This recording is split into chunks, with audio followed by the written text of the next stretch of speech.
Hello friends, welcome back to black horror Hindi channel. दोस्तों, haunted place में सिर्फ जंगल, कब्रिस्तान, वीरान हवेली, सुनसान रास्ता सिर्फ यही सब नहीं आते हैं, बल्कि हॉस्पिटल्स में भी कई डरावनी खौफनाक घटना होती रहती है।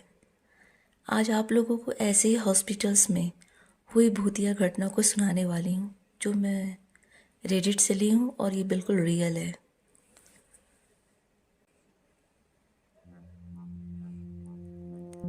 दोस्तों, मेरा नाम अरविंद है। मैं महाराष्ट्र का रहने वाला हूँ। मेरे दो दोस्त हैं, आरव और महेश। एक बार हम तीनों दोस्तों का जंगल में नाइट आउट का प्लान बना। एक दिन फिक्स करके हम रात में जंगल में गए। वहाँ 4 घंटे तक हमने खूब मस्ती की। उसके बाद हम तीनों सोने के लिए कैंप में चले गए, पर जंगली जानवरों की आवाज़ से हम तीनों अच्छे से सो नहीं पा रहे थे। फिर हमने सोचा कि रात में हम घूम ही लेते हैं। हम तीनों अपनी बाइक से हाईवे से घूम रहे थे।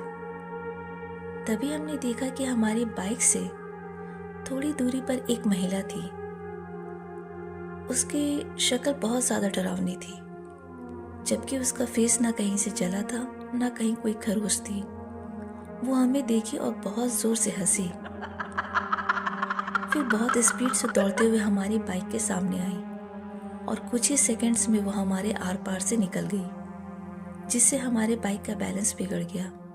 बाइक काफ़ी स्पीड में थी। बैलेंस बिगड़ने की वजह से बाइक बहुत तेज स्लिप हुई। हम तीनों को बहुत ज़्यादा चोट लगी थी। हम तीनों के मोबाइल फ़ोन्स भी डैमेज हो गए थे। हम तीनों एक दूसरे को संभालते हुए मदद की उम्मीद में हाईवे पे पैदल ही चलने लगे। थोड़ा दूर चलने पर हम लोगों को एक हॉस्पिटल दिखाई दिया। हमने सोचा कि हॉस्पिटल में पट्टी वट्टी करवा कर वहाँ किसी से फ़ोन लेकर अपने किसी जानने वाले को बुला लेंगे। हम हॉस्पिटल के अंदर गए तो वहाँ बस गिने चुने कुछ लोग थे। वहाँ सारे लोग अजीब थे। वहाँ एक महिला अपने छोटे से बच्चे को लेकर आई थी। वो महिला अपने बच्चे के साथ बैठ गई। तभी वहाँ एक नर्स आती है और वो नर्स महिला को नीचे रूम नंबर 10 में डॉक्टर के पास जाने को बोली। वो महिला अपने बच्चे के साथ वहाँ से चली गई। हमने नर्स से फर्स्ट एड रूम के बारे में पूछा तो नर्स ने हमें फर्स्ट फ्लोर रूम नंबर 25 में जाने को बोला। हम बिना देरी के रूम नंबर 25 में गए। वहाँ नर्स और कंपाउंडर का काफ़ी देर वेट किए, बट कोई नहीं आया, तो हम खुद ही अपना फर्स्ट एड करने लगे। इस काम से फ्री होते ही सडनली हमें उस महिला और उसके बच्चे की बहुत ज़ोर ज़ोर से चीखने की आवाज़ आने लगी। हमने सोचा कि बच्चा तो बीमार दिख रहा था, बट पहली बार में इलाज नहीं करते। अगर करते भी हैं तो वो महिला क्यों चिल्लाएगी। हमने सोचा कि नीचे रूम में जाकर देखते हैं। सडनली वहाँ के लाइट्स ऑन ऑफ होने लगे। हम महिला के पास नीचे की तरफ जाने लगे। रास्ते में हमें कुछ पेशेंट मिले जो बहुत डरावने दिख रहे थे। उनका चेहरा जला हुआ था। हमें तो बहुत डर लग रहा था, बट हमने उस पर ध्यान नहीं दिया। उस महिला की आवाज़ का पीछा करते हुए जैसे ही हम रूम नंबर 10 में गए, हमने जो देखा, हमारा मुंह खुला और आंखें फटी रह गई। हमने देखा बच्चे के साथ जो औरत आई थी, उसकी बॉडी में ऑपरेशन के सामान जैसे knife, scissor, injection, surgery blade, ये सब घुसा हुआ था और उसका पूरा शरीर खून से सना नीचे फ्लोर पे पड़ा था। इसके बाद हमने बच्चे को देखा तो वो डॉक्टर के पास पड़ा था, मगर जिंदा नहीं। उस बच्चे की डेड बॉडी की हालत तो और ख़राब थी। उस बच्चे की बॉडी पर नाखून के खरोचने और काटे जाने के बहुत सारे निशान थे। उस बच्चे का शरीर भी खून में था और उसके मांस के टुकड़े बिस्तर पर इधर उधर फैले हुए थे। इसके बाद वो डॉक्टर हमें देखने लगा। उसके मुंह और हाथ पे बहुत सारे खून लगे थे। हमें ये समझते देर न लगी कि जहाँ हम हैं वो एक हॉन्टेड हॉस्पिटल है। वो डॉक्टर अब हमारी तरफ बढ़ने लगा। हम तीनों एक साथ भागे। रूम से निकलते ही हॉस्पिटल की सारी लाइट्स बंद हो गई। हम तीनों अंधेरे में ही रास्ता ढूंढते हुए बाहर भागने लगे। हॉस्पिटल से बाहर निकलने वाले गेट से कुछ ही दूरी पर थे। तभी अचानक से लाइट जलती है और गेट पर एक नर्स दिखाई देती है, जिसके मुंह और कपड़ों पर बहुत सारा खून लगा था। वो दिखने में किसी ज़ॉम्बी की तरह थी। तभी लाइट्स एक बार फिर बंद होकर फिर जलने लगती है, बट इस बार नर्स गेट से गायब रहती है। हम तीनों पूरी तरह से कंफ्यूज थे कि आगे जाएं कि नहीं, बट हम तीनों किसी भी हाल में बाहर निकलना चाहते थे। हम तीनों बजरंग बली का नाम लेते हैं और पूरी ताकत लगाकर दौड़ने लगे। गेट के पास पहुंचते ही हम तीनों उस पर छलांग लगाते हैं, जिससे गेट टूट गया और हम बाहर आ गए। तब तक उजाला हो चुका था। फिर 2 घंटे पैदल चलने के बाद शहर आए। फिर हमने वहां से टैक्सी पकड़ी और अपने अपने घर आ गए। इस भयानक रात को हम तीनों कभी नहीं भूल सकते हैं।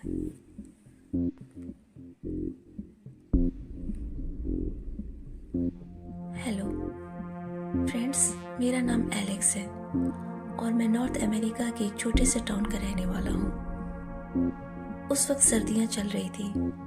मैं अपनी 12th कर चुका था।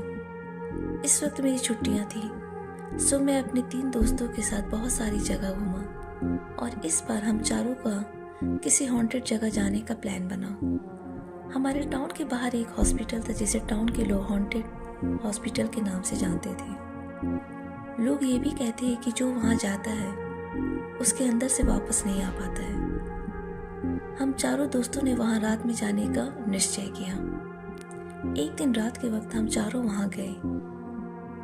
मेरे दोस्तों में एक क्रिस्ट नाम का लड़का था, जिसे इन सब चीज़ों से बहुत डर लगता था, जैसे भूत, चुड़ैल, बुरी आत्माएं। उसने हमें यहाँ आने से मना भी किया, लेकिन हम सब उसे भी अपने साथ ले गए।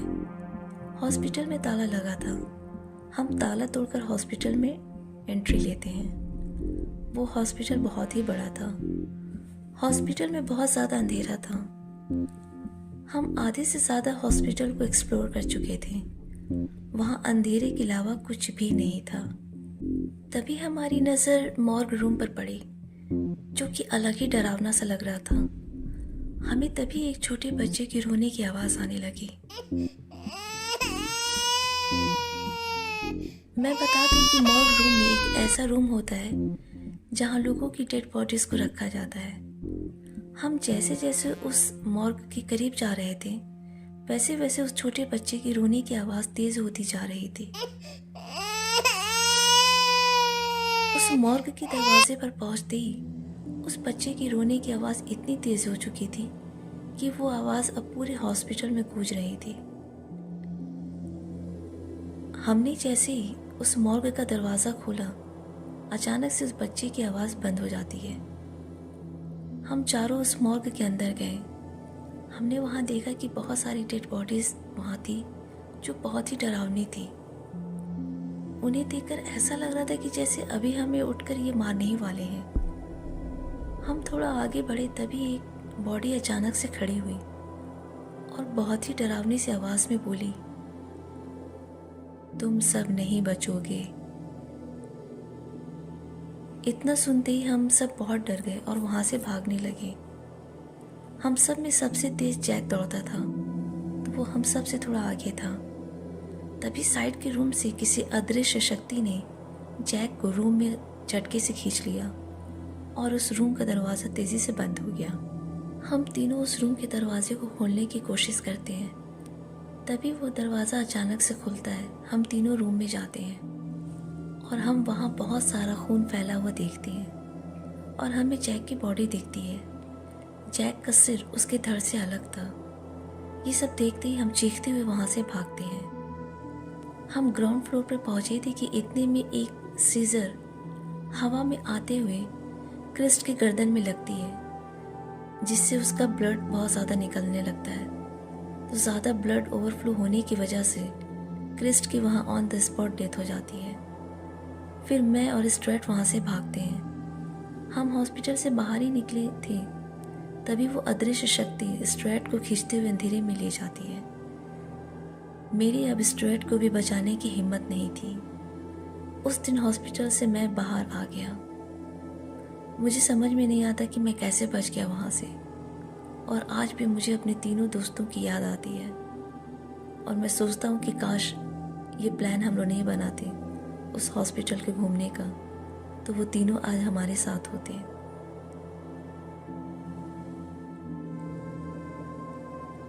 मैं सर्बिया के एक टाउन का रहने वाला हूँ। मेरा नाम डैनी है और मेरी एज अभी 20 ईयर्स है। 1 साल पहले ये खौफनाक घटना मेरे साथ हुआ था। मेरे टाउन में एक सुनसान वीरान हॉस्पिटल है जो कि लगभग बिल्कुल खंडर बन चुका है। वहाँ कोई आता जाता नहीं है। एक रात मेरे 2 दोस्त लियो और ओली मेरे साथ बेट लगाते हैं कि तुम इस हॉस्पिटल के अंदर 10 मिनट से ज़्यादा नहीं रह पाओगे। मैं जोश में जवाब देता हूँ कि मैं 10 मिनट से ज़्यादा भी रह कर आ जाऊँगा, तुम लोग देख लेना। हम तीनों के पास फ़ोन नहीं था, सो हम लोग संडे का डे फिक्स कर लेते हैं उस हॉस्पिटल में जाने के लिए। संडे की रात 2 बजे मैं हॉस्पिटल चला जाता हूँ। ठंड का टाइम था, उस पर सिर्फ फॉग और अंधेरा। मैं हॉस्पिटल के बाहर खड़ा था, तभी लियो और ओली दौड़ते हुए आ रहे थे। मैंने पूछा, क्या हुआ, तुम लोग ऐसे क्यों दौड़ रहे हो? दोनों ने कहा कि कुछ नहीं, बस तुम्हें डराना चाहते थे। मैं हॉस्पिटल के अंदर चला जाता हूँ। फ्लैश लाइट ऑन करके सब तरफ देखने लगा। वहाँ सारे पुराने यूज्ड चीज़ें थीं, जैसे hospital bed, hospital machines. Next जो चीज़ मैंने देखा उसे देखकर मैं शॉक्ड हो गया। वहाँ रूम नंबर 16 के कॉर्नर में एक स्केलेटन पड़ा हुआ था। मैं अंदर से थोड़ा घबराने लगा। फिर टाइम देखता हूँ तो 2:30 बज रहे थे। फिर मैं नेक्स्ट रूम में जाता हूँ, फिर नेक्स्ट वाले में, बट मुझे ऐसा फील हो रहा था कि कोई मुझे देख रहा है और किसी के कदमों की आवाज़ भी आ रही थी। मैं मुड़कर देखा तो वहाँ कोई नहीं था। मैं बहुत ज़्यादा डर जाता हूँ और चिल्लाता हूँ कि मुझे मालूम है कि तुम दोनों मुझे डराने की कोशिश कर रहे हो, बट मुझे कोई रिस्पॉन्स नहीं मिला। मैं फिर आगे बढ़ने लगा। टाइम देखता हूँ तो मेरे 10 मिनट ख़त्म होने में 2 मिनट बचे हैं। मैं खुश था कि मैं इस बेट को जीत जाऊंगा। सडनली नीचे देखता हूँ तो वहाँ एक परछाई दिखाई दे रहा था। मैं डरते डरते अपने पीछे मुड़कर देखता हूँ तो वहाँ कोई खड़ा था जिसकी हाइट 7 से 8 फीट होगी। दिखने से तो कुछ इंसान जैसा लग रहा था, बट मैं श्योर था कि वो कोई इंसान नहीं है। उसका फेस बिल्कुल वाइट कलर का था, आंखें रेड कलर की। उसके फेस पे एक बड़ी डरावनी सी स्माइल थी जो उसके कानों तक जा रही थी। फिर वो चीखता है। उसे देखते ही मैं चिल्लाते हुए सीढ़ियों से ऊपर टेरेस पे भाग जाता हूँ। वहाँ से नीचे अपने दोस्तों को आवाज़ देता हूँ, बट कोई रिस्पॉन्स नहीं मिलता है। फिर मैं एक कार्डबोर्ड बॉक्स के पीछे छिप जाता हूँ। वो क्रिएचर मुझे ढूंढते हुए ऊपर आ रहा था। लकीली वो मुझे देख नहीं पाता और वो नीचे चला जाता है। मैं अपने आप को रिलैक्स करता हूँ और फिर टेरेस से नीचे देखता हूँ अपने दोस्तों को, बट मुझे वहाँ कोई नहीं दिखता है। बट मुझे सडनली वो क्रिएचर दिखा जो जंगल में चला जाता है। मैं टेरेस पे एक लैडर देखा, उसे टेरेस से लगाकर नीचे उतरा और बिना रुके दौड़ते हुए किसी भी तरह घर की तरफ मैं भागा।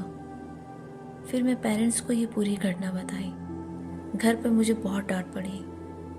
नेक्स्ट मॉर्निंग स्कूल में अपने दोनों दोस्तों ओली और लियो से पूछने लगा कि कल रात तुम दोनों मुझे हॉस्पिटल में छोड़कर कहाँ भाग गए थे। वो दोनों बहुत हैरान थे और हैरानी से बोलते भी हैं कि किस बारे में तुम बात कर रहे हो, कल तो हम दोनों एक पार्टी में थे। मैं उन दोनों की बात पे बिलीव नहीं करता। फिर वो दोनों मुझे कल रात की पार्टी का वीडियो दिखाते हैं। मैं बहुत हैरान और डरा हुआ था कि कल रात अगर ये दोनों नहीं थे तो फिर वो दोनों कौन थे जो मेरे दोस्त लियो और ओली का रूप लिए हुए थे। इस घटना को याद करके मेरे रोंगटे खड़े हो जाते हैं आज भी। मैं अब इस सिटी में नहीं रहता हूँ, मैं दूसरी जगह भाग गया हूँ। सो दोस्तों, आज की वीडियो और स्टोरीज आपको कैसी लगी हमें कमेंट में ज़रूर बताएं। आपके अच्छे अच्छे कमेंट्स पढ़कर मुझे बहुत मोटिवेशन मिलता है और प्लीज़ आप लोग वीडियो को लाइक भी कर दिया करें। और आप लोग मेरे चैनल को अपने फ्रेंड्स और फैमिली के साथ ज़रूर शेयर करें ताकि इसकी रीच बढ़े। साथ ही आप चाहते हैं कि अगर आपकी स्टोरीज़ को मैं अपनी आवाज़ दूं, तो डिस्क्रिप्शन में दिए गए लिंक पर अपनी स्टोरीज़ को भेजें, हम उस पर वीडियो ज़रूर बनाएंगे। चैनल पे जो नए दोस्त हैं उनसे रिक्वेस्ट है कि चैनल को ज़रूर सब्सक्राइब करें, और जिन्होंने सब्सक्राइब किया है उनका बहुत बहुत शुक्रिया। दोस्तों, आप और किस किस टॉपिक्स पे वीडियो चाहते हैं हमें कमेंट में ज़रूर बताएं। Thanks for watching video. आज के लिए इतना ही, मिलती हूँ अगली वीडियो में। Till then bye and take care. I love you all.